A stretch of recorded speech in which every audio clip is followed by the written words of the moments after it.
আসসালামু আলাইকুম। কেমন আছেন সবাই? আশা করি সবাই ভালো আছেন। আলহামদুলিল্লাহ আমি অনেক ভালো আছি।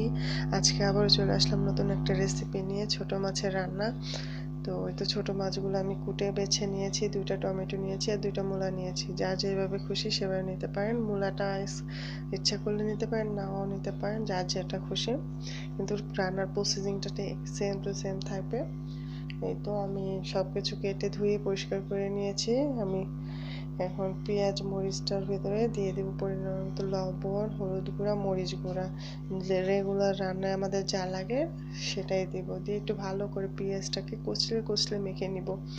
নিয়ে তারপর আলু আর মূলাটা যে কেটে রেখেছি ওটা দিয়ে দিব। দিয়ে এটাকেও ভালো করে কচলে কচলে মেখে নিয়ে তারপর টমেটো দিব। দিয়ে টমেটোটার সাথেও একটু ভালো করে মেখে নেব। নিয়ে মাছটা দিয়ে আলতো হাতে মেখে নিয়ে পানি দিয়ে বসিয়ে দেব চুলায়। বসানোর পরে ঠিক ৫-৬ মিনিট পরে আমি একটু নাড়া দিয়ে এই তো ঢাকনাটা উঠে একটু ধনেপাতা ছিটিয়ে দেবো উপর দিয়ে। তারপরে ২-৩ মিনিট রান্না করে নিলে আপনার রান্নাটা একদম রেডি। আর ঝোল রাখতে চাইলে আপনারা একটু ঝোল ঝোলও রাখতে পারেন, কিংবা শুকিয়ে ফেলতে চাইলে একবারে শুকিয়েও ফেলতে পারেন। আমি শুকিয়ে ফেলবো একবারে, আমি ঝোল রাখবো না, আমার কাছে এরকমটা ভালো লাগে। আর আপনাদের যেমনটা ফিল ঠিক তেমনটা রাখবেন।